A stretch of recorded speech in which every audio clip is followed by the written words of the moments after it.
Eran casi las 3 de la tarde cuando llamaron a la puerta del puesto de guardas forestales. Me sorprendió un poco oírlo, dado que era principios de enero, en las estribaciones de los Adirondacks, y la temperatura rondaba unos agradables 12 grados, con una sensación térmica que hacía descender la temperatura hasta valores negativos, con una frecuencia frustrante. El viento aullaba contra la estación aislada desde antes del amanecer de esa mañana, y me preguntaba si iba a tener que ocuparme de algún daño en mi pequeña morada tras el paso de la tormenta. Llevaba todo el día pendiente de las previsiones y del radar meteorológico, y parecía que iba a caer una buena ventisca al caer la tarde. Ya había estado nevando la mayor parte del día, pero hasta ahora no había sido muy fuerte. Sin embargo, esperaba que eso cambiara al anochecer, que en enero solo sería dentro de un par de horas. No solía cerrar con llave la puerta principal de la estación de guardabosques, ya que no era raro que los excursionistas y los campistas hicieran una parada en el camino hacia las zonas de observación, ya fuera para registrar su lugar de acampada para pasar la noche o simplemente con la esperanza de tomar una taza de café caliente antes de continuar con su excursión. Sin embargo, últimamente la puerta no se cerraba bien y tendía a abrirse cuando una fuerte ráfaga la pillaba en el momento justo, así que la mantenía cerrada hasta que pudiera repararla. Los golpes fueron suaves, vacilantes y casi corteses, si es que eso tiene sentido. Fue tan silencioso que casi no lo oí por encima del silbido del viento y el crujido de la estación. Estaba escribiendo un correo electrónico para pedir un nuevo generador, ya que el mío no funcionaba bien últimamente, y tuve que dejar de teclear y escuchar atentamente para asegurarme de que lo había oído. Cuando volvió a sonar, un poco más fuerte, me aparté del escritorio y bebí otro sorbo de mi taza humeante antes de acercarme y abrir la puerta. Afuera había 5 personas, 3 hombres y 2 mujeres, todos vestidos con lo que parecían abrigos y pantalones para la nieve caros y muy nuevos. Todos muy parecidos excepto por los diversos colores brillantes, y todos con el conocido logotipo de North Face. Sus rostros ansiosos asomaban desde el interior de las capuchas, y tuve que reprimir una sonrisa. Parecían vestidos para escalar el Everest, no para recorrer los senderos más bajos de los Adirondacks. Turistas, probablemente europeos, que probablemente era la primera vez que veían el tiempo que yo pensaba que hacía. Gente de todo el mundo venía a visitar estas montañas, buscando experimentar toda la belleza salvaje que podíamos ofrecer. No me disgustaba que no estuvieran acostumbrados al impredecible clima invernal que puede pillarles por sorpresa y volverse peligroso en poco tiempo. «Hola», dije alegremente, retrocediendo hasta la puerta y haciéndoles señas para que entraran. «Vengan a resguardarse de la nieve y a calentarse junto al fuego». El hombre que había estado llamando a la puerta se volvió hacia sus compañeros. Dijo algo en español, se volvió hacia mí con una amplia sonrisa y asintió con la cabeza. El resto le siguió rápidamente, ansiosos por resguardarse del viento helado que soplaba con fuerza en el exterior. En cuanto estuvieron todos dentro, cerré la puerta con llave para asegurarme de que no se abriera. «Gracias, señor. Soy Martin», dijo el hombre, quitándose la capucha y abriendo la cremallera de su abrigo acolchado. Señaló a los demás, las señoritas Lucas, Diego, Sofía y Triana. Saludé a cada uno con una inclinación de cabeza. Martín continuó con una sonrisa. «Hace mucho frío. Venimos a visitarnos desde España para ver vuestras hermosas montañas y disfrutar del bonito paisaje». Su acento era muy marcado, pero su inglés era mucho mejor que mi español, así que no tenía margen para criticarlo. Pero parece que se acerca una tormenta y tememos que haya mucha nieve. Por desgracia, no estamos preparados para ello. Asentí, dándole una palmada en el hombro mientras pasaba junto a él y abría la puerta de la sala de refugio, metiendo la mano y encendiendo las luces. «Eso es cierto, amigo mío. Me temo que esta noche nos espera una ventisca, Mal momento para un paseo invernal por las montañas, dije. Afortunadamente, tengo suficiente espacio para que usted y sus amigos se sientan como en casa y esperen a que pase la tormenta. Mi nombre es Jackson Turner, Ranger. Hay café en la mesa, literas y una cómoda zona para sentarse aquí. Cuando el grupo se quedó mirándome sin comprender por un momento, tuve la sensación de que había perdido a la mayoría en algún punto del camino. En lugar de eso, les ofrecí la sonrisa más amable que tenía y les indiqué la habitación. Todos sonrieron y asintieron con la cabeza mientras pasaban a mi lado, dejaban sus mochilas en las literas y empezaban a quitarse el equipo para el frío. Me aseguré de que todos tuvieran algo caliente para beber y de que entendieran que podían quedarse hasta que mejorara el tiempo antes de volver a mi mesa. Todos parecían muy agradables y agradecidos por mi ayuda, y se alejaron de mis pensamientos mientras continuaba con mi trabajo administrativo. Pasó otra hora antes de que llamaran a la puerta por segunda vez, una llamada lenta y extrañamente arrítmica, casi como un staccato, algo inestable y no tan tímida como la de mis otros invitados. Hacía una semana o más que no recibía visitas en la estación de guardabosques, y ahora entraban a raudales como si esto fuera un Holiday Inn Express o algo así. Abrí la puerta de un tirón y volví a esbozar mi sonrisa oficial de bienvenida. En el umbral, con los hombros y la cabeza cubiertos por una capa de nieve helada, había un hombre de mi estatura, de 1,80 m más o menos. A diferencia de los demás, no iba vestido con una elegante ropa de colores coordinados para el frío, sino que llevaba una combinación de prendas desparejadas, como si hubiera asaltado el cajón de las gangas de una tienda de expediciones de segunda mano.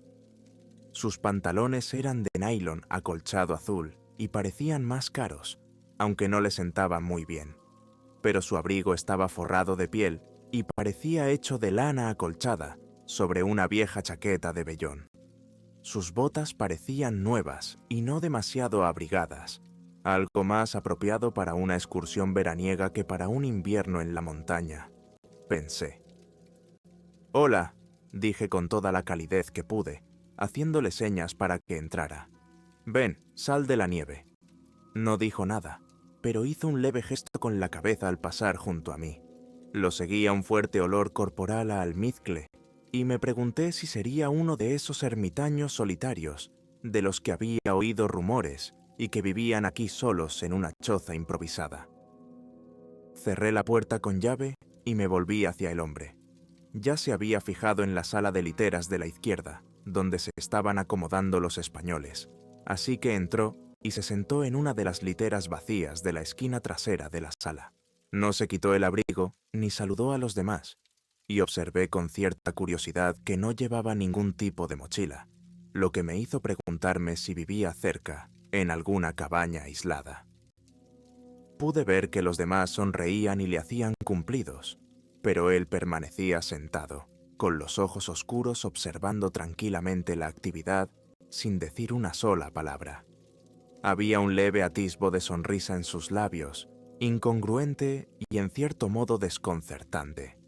Solo tardaron unos instantes en abandonar sus intentos de incluirlo en la conversación y volverse a su propio grupo, hablando en voz baja en español entre ellos. Por un momento me pregunté si estaría en estado de shock. La temperatura estaba bajando rápidamente y ya hacía demasiado frío para la ropa que llevaba.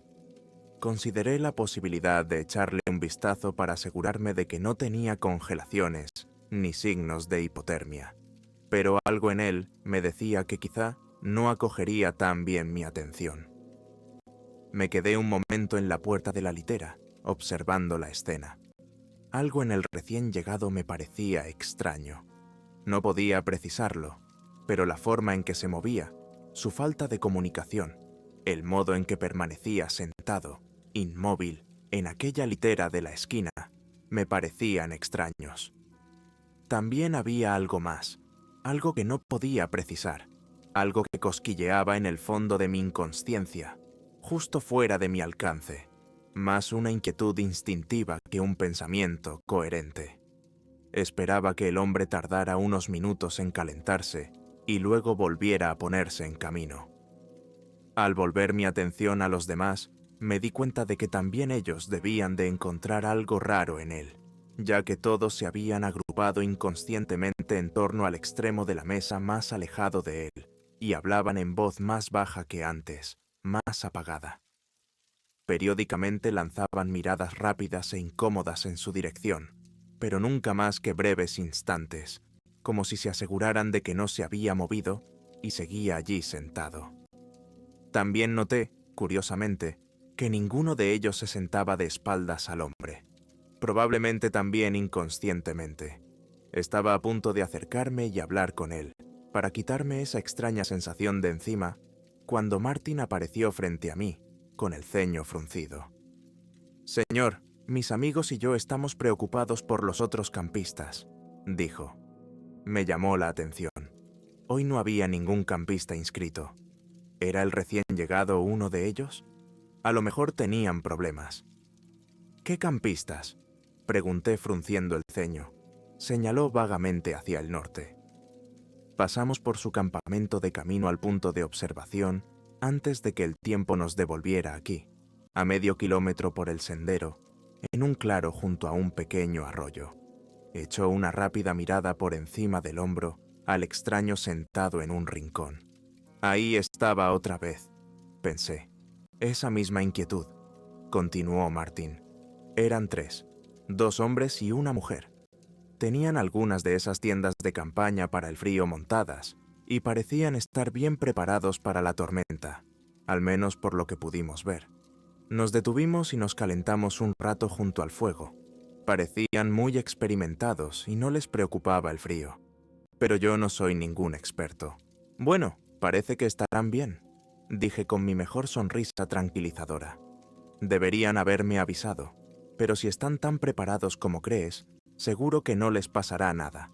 Cuando pase la tormenta, iré a ver cómo están, para asegurarme».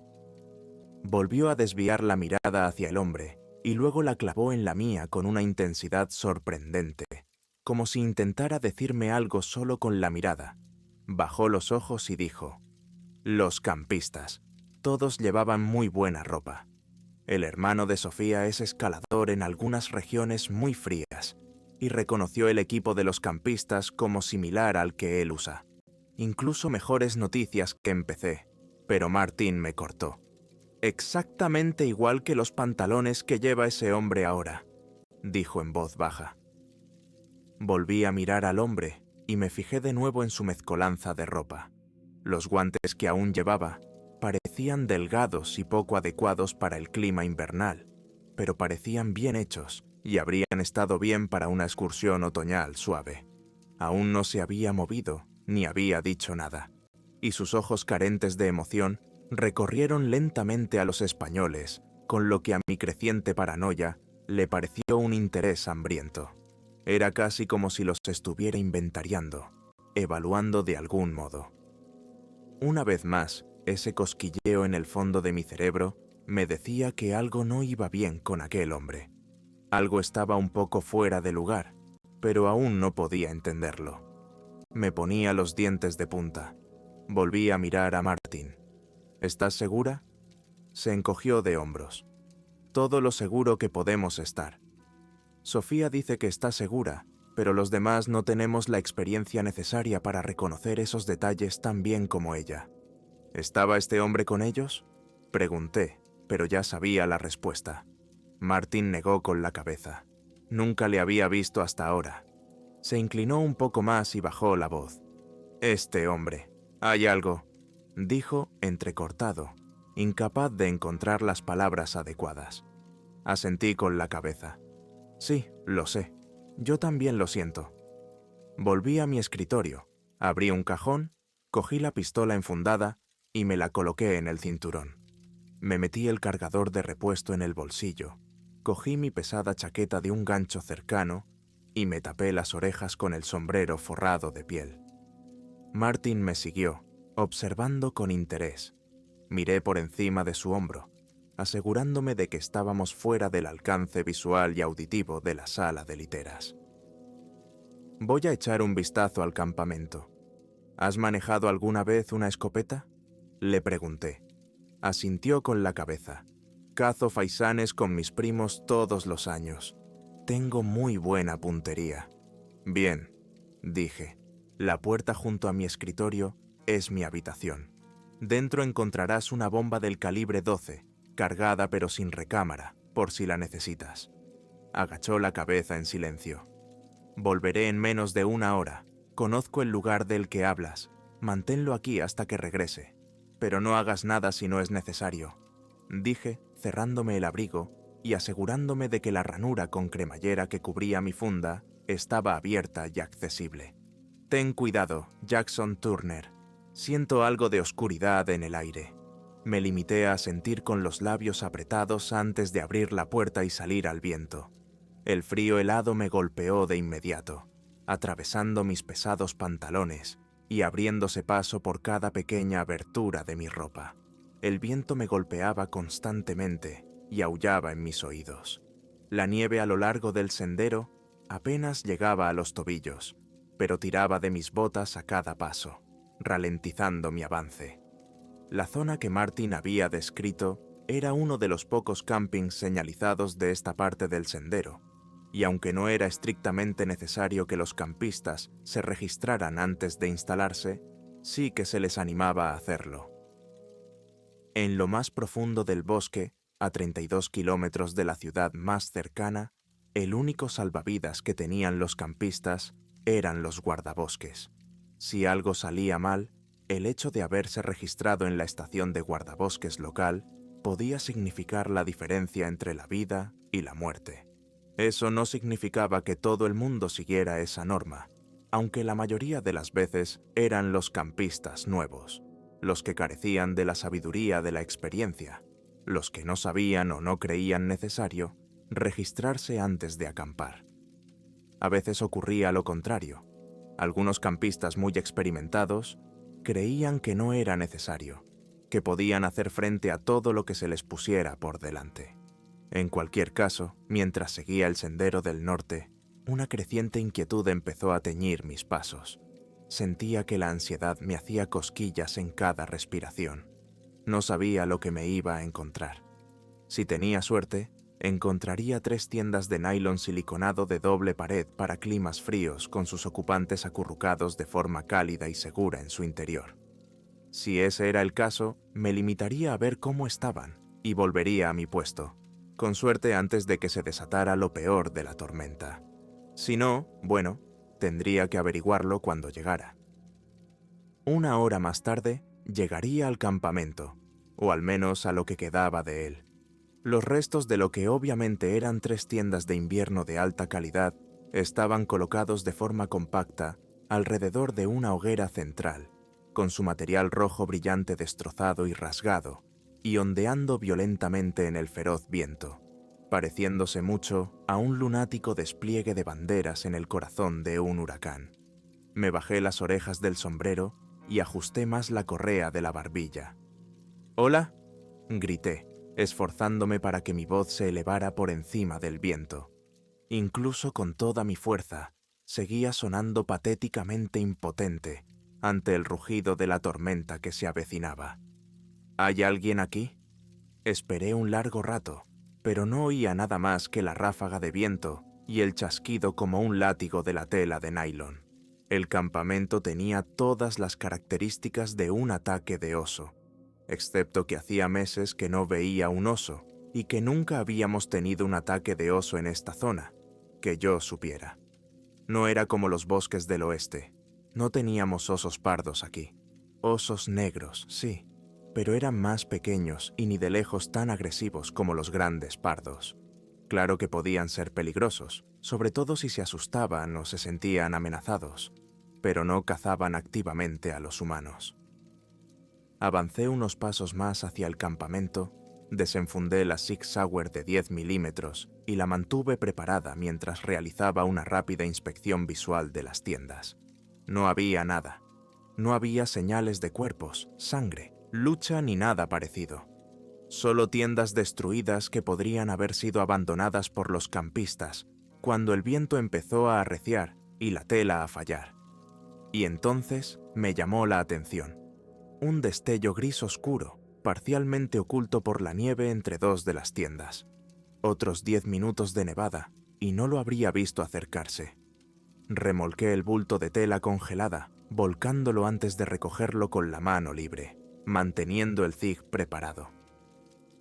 Era un par de gruesos pantalones de invierno, viejos y rotos y cubiertos de manchas de color marrón rojizo oscuro que parecían demasiado frescas para mi comodidad. Estaban forrados de piel y parecían de lana. En cuanto los levanté de la nieve, el viento me lanzó a la cara un olor almizclado que me resultaba familiar y los dejé caer con repulsión.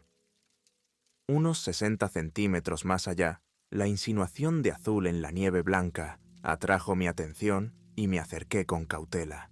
Reconocí el material acolchado de una chaqueta para el frío y cuando alargué la mano para ver más, me tambaleé hacia atrás, conmocionado, al darme cuenta de repente de que estaba mirando un brazo toscamente desmembrado, aún envuelto cómodamente en la manga de su cálida chaqueta. Maldije en voz alta y di un traspié hacia atrás. Tropecé con las piedras que rodeaban la hoguera y me caí de culo, con los ojos muy abiertos y sin notar el dolor del coxis contra el suelo helado. Permanecí allí sentada, hiperventilando, durante lo que me parecieron minutos, el tiempo suficiente para que el frío glacial se instalara en mis piernas y en mi trasero, desde donde estaba sentada, mudamente en la nieve, con los ojos muy abiertos y la respiración entrecortada. Solo cuando mis brazos empezaron a temblar, me di cuenta de que estaba agarrando la pistola con toda la fuerza que podía, apuntando con locura a la masa gris de pantalones congelados que había en el suelo ante mí, como si de repente fueran a cobrar vida y atacarme. «Mierda», fue lo único que se me ocurrió decir cuando la racionalidad volvió de repente, borrando las palpitantes manchas rojas de mi visión y devolviendo de golpe mis pensamientos al presente. De repente, el martilleo de mis oídos empezó a disminuir, sustituido de nuevo por el implacable lamento del viento. Me levanté de un salto y empecé a correr por el sendero de vuelta a mi puesto, donde Martin, Lucas, Diego, Sofía y la otra chica, cuyo nombre no recordaba, se refugiaban de la tormenta que se avecinaba. ¿Con qué estaba? Con una especie de asesino en serie psicópata que acechaba las solitarias rutas de senderismo del norte del estado de Nueva York. Eso no tenía ningún sentido. Llevaba aquí 3 años y nunca había oído nada parecido. Mientras corría torpemente por la nieve, que ahora me llegaba a la mitad de la espinilla, recordé aquellos pantalones grises, desechados en el camping. Habían sido destrozados, no solo rasgados y desgarrados por el paso del tiempo y el desgaste. Había sido algo violento lo que había causado el daño, y las manchas de sangre parecían dar crédito a esa teoría.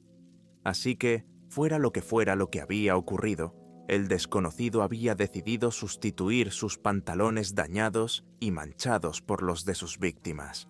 Y entonces pensé en que ninguna de sus ropas hacía juego, y en que sus botas y guantes ni siquiera eran adecuados para el clima invernal. ¿Cuánto tiempo llevaba así?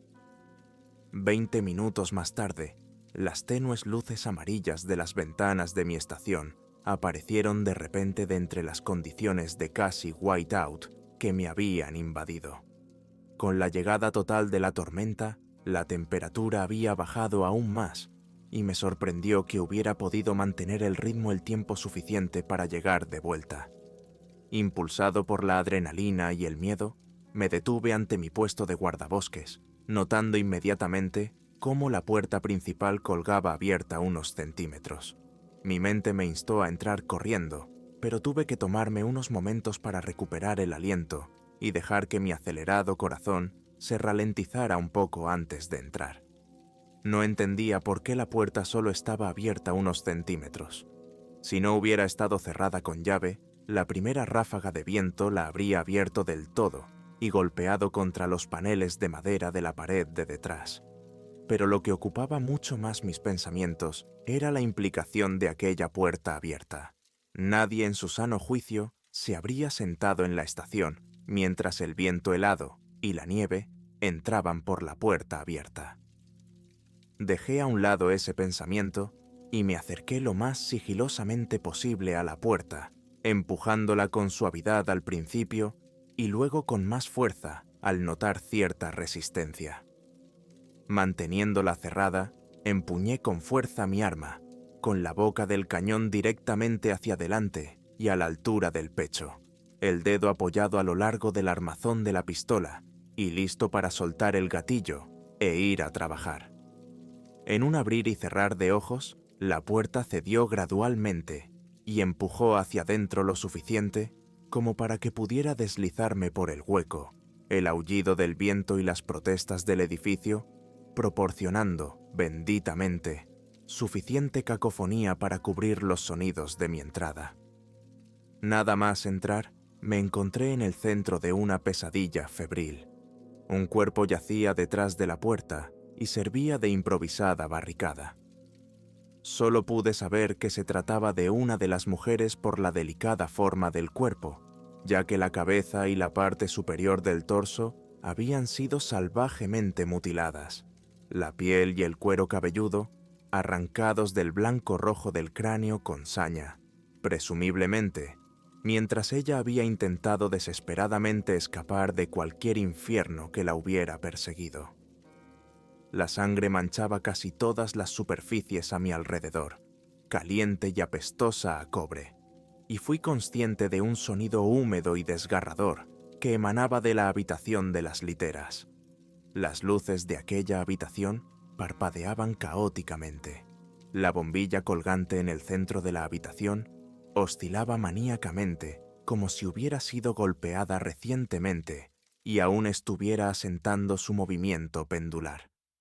Tan silenciosamente como pude, me agaché en torno a la puerta de la habitación, con la conmoción fresca recorriendo mi cuerpo en un lavado frío que amenazaba mi conciencia.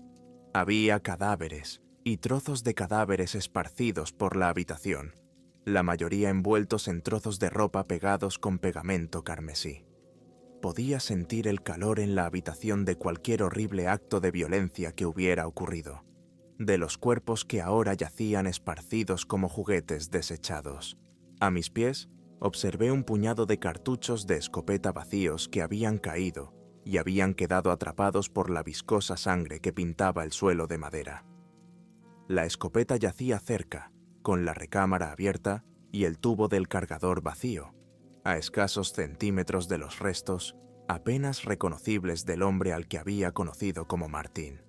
Terribles tajos y heridas cubrían su horroroso cadáver, que parecía haber sido arrojado a una trituradora.